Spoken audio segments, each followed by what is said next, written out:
موسیٰ علیہ الصلوۃ والسلام کو کس طرح سے صندوق میں اللہ نے بچایا، پھر فرعون کے مقابلے میں لائے۔ وَجَعَلْنَاهُمْ أَئِمَّةً يَدْعُونَ إِلَى النَّارِ، ہم نے ان کو ایسا لیڈر بنایا جو لوگوں کو جہنم کی آگ کی طرف بلاتے تھے۔ لیڈروں کی دو قسمیں ہوتی ہیں، ایک آپ کو کامیاب کرنے والے اور ایک دنیا کی لالچ دے کر جہنم کا ایندھن بنانے والے۔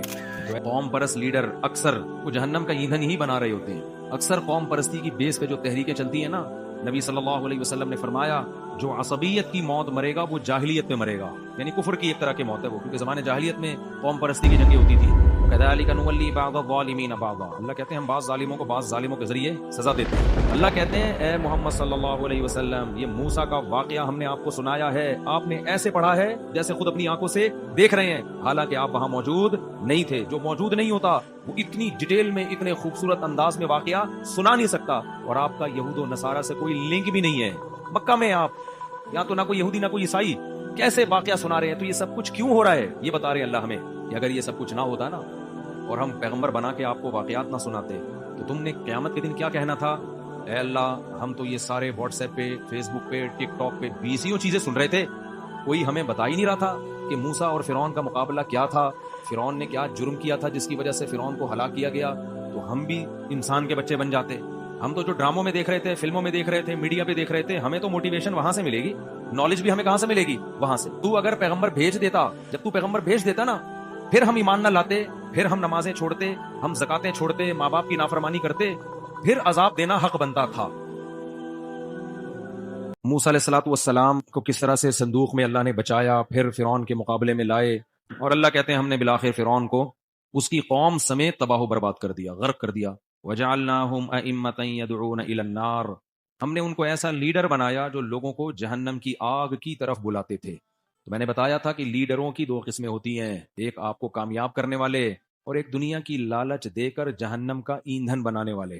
تو ایسے لیڈروں سے ہوشیار رہا کریں جو آپ کو جہنم کا ایندھن بنا رہے ہیں۔ قوم پرست لیڈر اکثر 100% کی بات نہیں کر رہا، اکثر وہ جہنم کا ایندھن ہی بنا رہے ہوتے ہیں۔ اکثر قوم پرستی کی بیس پہ جو تحریکیں چلتی ہیں نا، نبی صلی اللہ علیہ وسلم نے فرمایا جو عصبیت کی موت مرے گا وہ جاہلیت میں مرے گا، یعنی کفر کی ایک طرح کی موت ہے وہ، کیونکہ زمانے جاہلیت میں قوم پرستی کی جنگیں ہوتی تھیں، تو تباہ کر دیا دنیا کو اس قوم پرستی کی جنگ نے۔ جاپانی کیوں اٹھے تھے؟ وہ بھی قوم کی بیس پہ اٹھے تھے، پوری دنیا کو فتح کرنے کا خواب سوچا انہوں نے، اور پھر کیسا لوگوں پہ ظلم زیادتی کی، پھر امریکہ نے ایٹم بم گرا کے ان کا سارا تکبر خاک میں ملا دیا، پھر خود امریکہ آج کل بنا ہوا ہے ساری دنیا کا لیڈر اور اسرائیل کا بہت بڑا اتحادی۔ تو اللہ تعالیٰ غافل نہیں ہے۔ وَكَذَلِكَ نُوَلِّي بَعْضَ الظَّالِمِينَ بَعْضًا، اللہ کہتے ہیں ہم بعض ظالموں کو بعض ظالموں کے ذریعے سزا دیتے ہیں۔ قوم پرستی بہت بری چیز ہے، ہم سب کلمہ گو مسلمان ہیں بس، اور ہاں اپنی اسٹیٹ اور ریاست جو ہے اس کو بچانے کی فکر وہ سب نے کرنی ہے، کیونکہ ہمارا گھر ہے، تو کوئی بھی دنیا میں ایسا بے وقوف نہیں ہے جو اپنے گھر کو توڑنے کی کوشش کرے۔ تو اپنے گھر کو ہم نے اس پہ کسی قیمت پہ سمجھوتا نہیں کرنا، وجہ اس کی ہے کہ کروڑوں لوگوں کے مفاد اس سے وابستہ ہیں۔ تو فرعون کو بھی کیا ہوا کہ قوم پرستی کی بیس پہ نا لوگوں نے فرعون کو فالو کیا، یہ کہا کہ بنی اسرائیل ایک الگ قوم ہے، ہم الگ قوم ہے، ہم حاکم قوم ہیں، یہ غلام قوم ہے۔ اس چکر میں فرعون کا سارا پروگرام برباد ہو گیا۔ اللہ کی نظر میں تو بھائی سب برابر ہیں۔ تو جب فرعون کو تباہ و برباد کیا ہے تو اللہ تعالیٰ اپنے نبی صلی اللہ علیہ وسلم سے فرماتے ہیں کہ وما كنت بجانب الغربی اذ قضینا الی موسیٰ الامر، اے نبی آپ ان کو یہ واقعات ایسے سناتے ہیں گویا اپنی آنکھوں سے دیکھ رہے ہوں، حالانکہ آپ وہاں مغربی جانب موجود نہیں تھے جب ہم نے موسیٰ کو نبوت دی، اور نہ آپ کوہ طور پہ وہاں قریب میں موجود تھے جب ہم نے موسیٰ کو پکارا، لیکن یہ سارے واقعات ہم آپ کو پڑھ کے اس لیے سناتے ہیں، کیوں؟ انشأنا قرونا فتطاول علیہم العمر، بہت وقت گزر گیا، لوگ غافل ہیں اور لوگوں میں پیغمبر نہیں آئے، جس کی وجہ سے یہ شرک کر کر کے جہنم کا ایندھن بن رہے ہیں۔ تو ہم نے ارادہ کیا ان واقعات کو تازہ کیا جائے دوبارہ، تاکہ لوگ ان واقعات سے عبرت حاصل کریں۔ پھر آگے اللہ تعالیٰ فرماتے ہیں کہ اگر ہم محمد صلی اللہ علیہ وسلم کو بھیجے بغیر ان کو عذاب دے دیتے، پیغمبر نہ آتا، پھر جب ان پر عذاب آتا نا قیامت کے دن، تو پتہ ہے کیا کہتے؟ لولا ارسلت الینا رسولا، اے اللہ تو نے کتنی قوموں میں پیغمبر بھیجے ہیں، ایک آدھ ہمیں بھی بھیج دیتا، ہم تو نیوٹن کو، آئنسٹائن کو اور ڈاروین کو اور فلاں فلاں فلاں کو سنتے رہے ہیں، ہم تو سائنسدانوں کو سنتے رہے ہیں بیٹھ کے، لمس یونیورسٹی کے پروفیسروں کو اور پنجاب یونیورسٹی کے پروفیسروں کو اور اپنے اسکول کے ٹیچروں کو، اخبار جہاں، اخبار جنگ، نوائے وقت، جی ٹی وی اور Samaa T V, Geo T V, A R Y اور یہ بھونکو والی سرکار اور بہت ساری چیزیں اللہ ہم سنتے رہے ہیں، ہم تو جو سنیں گے وہی ہماری سمجھ میں آئے گا۔ یہ اللہ کہہ رہے ہیں، میں نہیں کہہ رہا، الفاظ میرے ہیں، مضمون کس کا ہے؟ اللہ کا۔ اللہ کہتے ہیں اے محمد صلی اللہ علیہ وسلم یہ موسیٰ کا واقعہ ہم نے آپ کو سنایا ہے، آپ نے ایسے پڑھا ہے جیسے خود اپنی آنکھوں سے دیکھ رہے ہیں، حالانکہ آپ وہاں موجود نہیں تھے۔ جو موجود نہیں ہوتا وہ اتنی ڈیٹیل میں اتنے خوبصورت انداز میں واقعہ سنا نہیں سکتا، اور آپ کا یہود و نصارہ سے کوئی لنک بھی نہیں ہے۔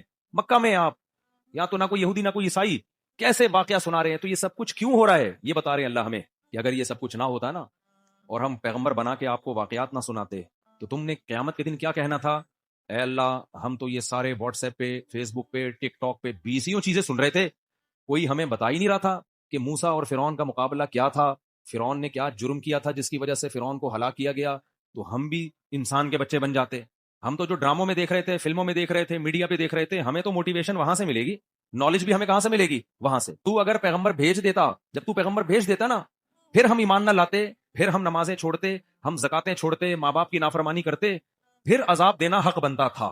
اب میں آیت دوبارہ ترجمہ کر دیتا ہوں، وَلَوْلَا أَن تُصِيبَهُم مُّصِيبَةٌ بِمَا قَدَّمَتْ أَيْدِيهِمْ، اللہ کہتے ہیں اگر میں تمہیں کوئی عذاب بھیج دیتا تو تم نے کیا کہنا تھا؟ رَبَّنَا لَوْلَا أَرْسَلْتَ إِلَيْنَا رَسُولًا، اے اللہ تو نے اتنے لوگوں کی طرف پیغمبر بھیجے، ہم میں تو کوئی پیغمبر تو نے بھیجا ہی نہیں جس نے ہمیں سمجھایا ہو آ کے، اگر تو پیغمبر بھیج دیتا فَنَتَّبِعَ آیَاتِكَ، ہم تیری آیات کو فالو کرتے، تیرے قرآن کو ہم فالو کرتے۔ تو قرآن میں ہمیں کہتا کہ لا تقربوا الزنا، زنا کے قریب مت جاؤ، ہم نہیں جاتے۔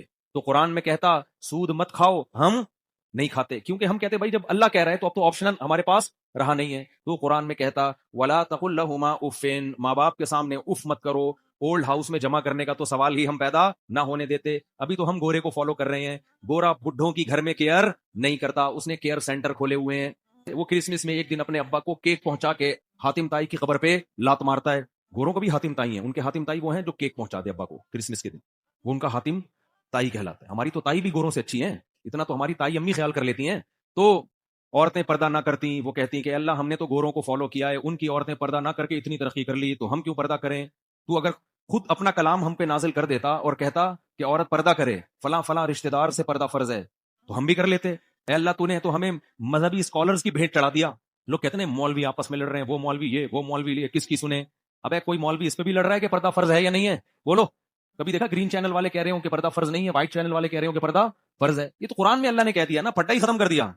بخاری مسلم کی صحیح حدیث، اعفوا اللحا، داڑھی بڑھاؤ، حکم دے دیا، خالف الیہود والنصارى۔ اب اگر کوئی مولوی کہتا ہے داڑھی رکھنا لازمی نہیں ہے، وہ مولوی غلط کر رہا ہے، وہ مولوی ہے ہی نہیں، وہ الو بنا رہا ہے تمہیں۔ سود کھانے کو اللہ نے منع کر دیا نا، اب کوئی مولوی کہہ رہا ہے ایکچولی کر کے سود کو حلال کر رہا ہے، بھائی وہ غلط کر رہا ہے، ایک آیت نہیں ہے، کئی آیتیں ہیں، بہت ساری حدیثیں ہیں۔ تو اصل میں اپنا قصور ہے، ڈالا کس پہ جا رہا ہے؟ مولوی بہت سے غلط کر رہے ہوتے ہیں، تو کر رہے ہیں تو نہ فالو کرو ان کو۔ تمہیں 2 نمبر ڈاکٹر 1 نمبر ڈاکٹر کا پتہ چل جاتا ہے نا تھوڑے دنوں میں، 1-2 دفعہ ٹیکا غلط لگے گا، سمجھ میں آ جائے گا یہ بندہ کیا ہے، 2 نمبر ہے۔ تو 2 نمبر 1 نمبر مولوی کا کیوں پتہ نہیں چلتا؟ خود ہی نہیں چاہتے وہ سیکھنا۔ تو اس لیے اللہ نے کہا کہ اگر تمہیں میں عذاب دے دیتا نماز چھوڑنے پر، زکوٰۃ نہ دینے پر، عورت کو پردہ نہ کرنے پر، شوہر کی اطاعت نہ کرنے پر، شوہر کو بیوی کے حقوق ادا نہ کرنے پر، میرے الفاظ سلیکٹڈ ہوتے ہیں، شوہر بیوی کی اطاعت نہیں کرے گا، اطاعت بیوی کرے گی کس کی؟ شوہر کی۔ اسلام میں بیوی شوہر کی اطاعت کرتی ہے، شوہر بیوی کی اطاعت نہیں کرتا، شوہر بیوی کے حقوق ادا کرتا ہے، کیونکہ سربراہ عوام کو فالو نہیں کرتا۔ عوام کس کو فالو کرتی ہے؟ سربراہ کو۔ سربراہ عوام کے حقوق کا خیال کرتا ہے، ہاں جب عوام حقوق مانگے تو پھر اس میں اطاعت کرے گا، وہ دے گا۔ تو بیوی جب آپ سے اپنے جائز حقوق مانگے تو آپ پر اس کے حقوق دینا واجب ہے، لیکن اطاعت نہیں ہے، اس کو اطاعت نہیں کہیں گے، اطاعت ماتحت سربراہ کی کرتے ہیں۔ تو آج کل بیویوں نے شوہروں کی اطاعت بولو چھوڑ دی، کہتی ہیں ہمارے جیسا آدمی ہے، ان ھذا الا بشر مثلنا۔ جو پہلی قومیں پیغمبروں کو تانے دیتی تھی نا، یہ ہماری طرح کے انسان ہیں، تو آج کل وہ تانے بیویاں کس کو دے رہی ہیں؟ شوہر، کہتے ہیں ان ھذا الا رجل، یہ تو ہماری طرح کا انسان ہے، مثلنا، ہم بھی کھاتے ہیں یہ بھی کھاتا ہے، تو یہ ہم کیوں فالو کریں؟ میرے بھی رائٹس، وہ گوروں سے سیکھ کے ساری عجیب سے ہو گئے۔ تو تمہاری طرح کا انسان ہے لیکن بالکل تمہاری طرح کا نہیں ہے، یہ آدمی ہے۔ یہ کیا ہے؟ یہ کیا ہے؟ آدمی ہے، اس کو عزت دو گی تو رکھے گا، تمہیں اطاعت نہیں کرو گی چھوڑ دے گا، اور زبان سے نہ بھی چھوڑے عملی طور پہ چھوڑ دے گا پھر۔ اس لیے اللہ میاں کا حکم سب سے بہتر ہے گھروں کو بچانے کے لیے، اور شوہر کو رسپیکٹ دے، اپنا سربراہ سمجھے، اپنے سر کا تاج سمجھے، اور شوہر بیوی کو ذلیل نہ کرے، اس کو ماتحت ہونے کی بیس پہ ذلیل نہ کرے، شریک حیات سمجھے، اس کو محبت دے، اور جو خود کھائے ویسا اس کو کھلائے، جیسا اسٹینڈرڈ کا خود پہنے ویسا اسٹینڈرڈ کا اس کو پہنائے، سفر میں بھی کبھی کبھار اپنے ساتھ لے جایا کرے، یہ ہے حقوق۔ تو یہ اللہ میاں نے کہاں بیان کیے میرے بھائی؟ قرآن میں۔ اگر اللہ میاں قرآن میں بیان نہ کرتے اور پھر عورت یا شوہر کو عذاب دیتے ایک دوسرے کے حقوق حق تلفی پر، تو ہم کہہ دیتے اے اللہ ہم نے تو یونائٹڈ نیشن سے پڑھا تھا میاں بیوی کے کیا حقوق ہیں، تو نے اگر ہمیں سزا دینی تھی تو کوئی پیغمبر بھیج دیتا، تو نے ہمیں سزا دینی تھی تو اللہ تو ہمیں بتا تو دیتا.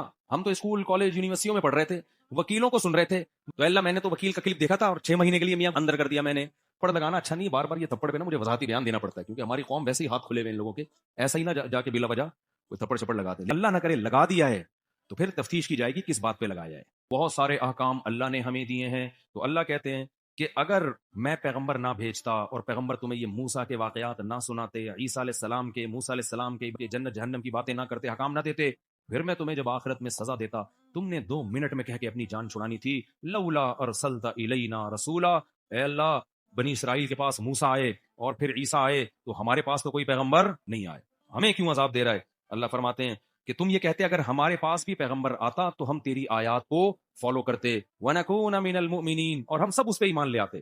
لیکن اللہ شکایت کر رہے ہیں فَلَمَّا جَاءَهُمُ الْحَقُّ مِنْ عِنْدِنَا, لیکن جب ہماری طرف سے حق آ گیا, ایک پیغمبر آ گئے محمد صلی اللہ علیہ وسلم, قالوا, تو اب یہ لوگ اعتراضات کر رہے ہیں, لولا اوتی مثل ما اوتی موسیٰ, بھائی ان کو تو کتاب قسطوں میں کیوں نازل ہو رہی ہے, موسیٰ کو تو کوہ طور پہ بلا کے اللہ نے پوری ایک کتاب ہینڈ اوور کر دی تھی. یعنی اوٹ پٹانگ قسم کے اعتراضات. یہودیوں نے یہ اعتراض کیا تھا, آج بھی بہت سے غیر مسلم اوٹ پٹانگ اعتراض کر رہے ہیں. نبی کی نبوت پہ کتنے دلائل قائم ہیں. بتاؤ دنیا میں کوئی شخص ہے 1400 سال پہلے اس نے کوئی قانون پیش کیا اور وہ آج تک پوری دنیا میں زندہ ہے, یہ کتنی بڑی دلیل ہے محمد صلی اللہ علیہ وسلم کے برحق ہونے کی. کسی جھوٹے شخص کا نظام ایسے چلتا ہے دنیا میں. آج بھی کروڑوں لوگ روزہ رکھتے ہیں, صرف ایک آیت نازل ہوئی تھی, فمن شہید منکم الشہر فلیصم, جو رمضان کا مہینہ پائے گا وہ روزہ رکھے. ابے کسی کتاب میں ایسی موٹیویشن ہے؟ کوئی ڈاکٹر لکھ کے چلا جاتا کہ صحت کے اتنے فائدے, 1 مہینہ روزہ رکھ لو, 4 آدمیوں سے زیادہ نہیں رکھتے یار. ایک ہستی جو نہ لکھنا جانتی ہے نہ پڑھنا جانتی ہے, وہ کہہ کے چلے گئے کہ جو رمضان کا مہینہ پائے روزہ رکھے, اور نسبت کر دی کس کی طرف؟ اللہ کی طرف. پوری قوم نے رکھنا شروع کر دیا.